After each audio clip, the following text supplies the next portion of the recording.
नमस्कार। मैं अनुराधा दीवान, हिंदी की अध्यापिका, सर्वहितकारी विद्या मंदिर मलेरकोटला। मैं आज आपके सामने सर्वनाम की परिभाषा और इसके भेदों के बारे में बताने जा रही हूँ। सर्वनाम सबसे पहले होता क्या है? सर्वनाम संज्ञा के स्थान पर प्रयोग किए जाने वाले शब्दों को सर्वनाम कहते हैं। जैसे उदाहरण में, राम मेरा मित्र है। अगली लाइन में हम इसे लिखेंगे, वह मेरे साथ ही पढ़ता है, वह मेरा सहपाठी है। सर्वनाम की परिभाषा: संज्ञा शब्दों के स्थान पर प्रयोग होने वाले शब्दों को सर्वनाम कहते हैं। जैसे मैं, तुम, उसका, इसका आदि। सर्वनाम के 5 भेद हैं: पुरुषवाचक सर्वनाम, निश्चयवाचक सर्वनाम, अनिश्चयवाचक सर्वनाम, प्रश्नवाचक सर्वनाम, संबंधवाचक सर्वनाम। सबसे पहले पुरुषवाचक सर्वनाम। जिन सर्वनाम शब्दों का प्रयोग खुद, अपने लिए, दूसरे के लिए करते हैं उसे पुरुषवाचक सर्वनाम कहते हैं। इसमें पहले हम खुद के लिए करते हैं, एक सामने जिससे बात कर रहे हैं उसके लिए करते हैं, और जिसकी बात कर रहे हैं उसके लिए करते हैं। जिन सर्वनाम शब्दों का प्रयोग वक्ता खुद के लिए, दूसरों के लिए करता है उसे पुरुषवाचक सर्वनाम कहते हैं। जैसे मैं, हम का प्रयोग खुद के लिए, तुम और आप सुनने वाले के लिए, और यह और वह, ये वे किसी और के बारे में, जिसके बारे में हम बात कर रहे हैं उसके लिए होता है पुरुषवाचक। इसके आगे 3 भेद हैं।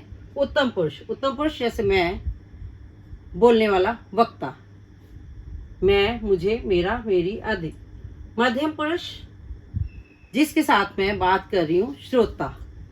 मध्यम पुरुष आप, तुम, तुमको, तुझे आदि। अन्य पुरुष जिसके बारे में बात की जा रही है, अन्य पुरुष यह, वह, ये, वे आदि। आगे है निश्चयवाचक सर्वनाम। जिन सर्वनाम शब्दों किसी वस्तु, व्यक्ति या स्थान की निश्चितता का बोध हो उसे निश्चयवाचक सर्वनाम कहते हैं। कि जिसके बारे में हमें पक्का पता हो कि ये है, उसे निश्चयवाचक सर्वनाम कहते हैं। जैसे मेरे को पक्का पता है कि ये कार मेरी है, यह मिठाइयाँ हैं, यह पुस्तकें मेरी हैं आदि। जिसके बारे में हमें पक्की तरह से पता होता है कि ये मेरा ही है या उसका ही है, उसे निश्चयवाचक सर्वनाम कहते हैं। अनिश्चयवाचक सर्वनाम जिसके बारे में हमें पक्का पता नहीं होता कि ये है कि नहीं है, उसे बोलते हैं अनिश्चयवाचक सर्वनाम। जिन सर्वनाम शब्दों से किसी वस्तु, व्यक्ति, स्थान आदि की निश्चितता का बोध नहीं होता उसे अनिश्चयवाचक सर्वनाम कहते हैं। जैसे मुझे कुछ खाना है, कुछ भी। अगर तो मैं पक्का कहती कि मेरे को खाना खाना है तो ये निश्चयवाचक था। मुझे कुछ खाना है, ये है अनिश्चयवाचक। कोई आ रहा है, मैं कुछ फल लाया हूं आदि।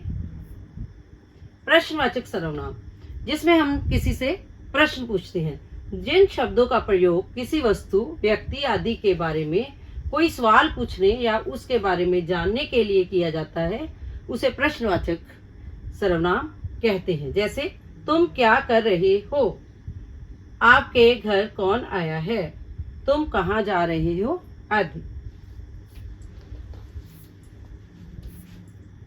संबंधवाचक जिन सर्वनाम शब्दों का प्रयोग किसी वस्तु या व्यक्ति का संबंध बताने के लिए किया जाता है, एक दूसरे के साथ संबंध बताया जाता है। जैसे जो सोएगा वो खोएगा, जो और वो, इन्होंने आपस में जुड़े हैं ना ये, तो ये हो गया संबंधवाचक।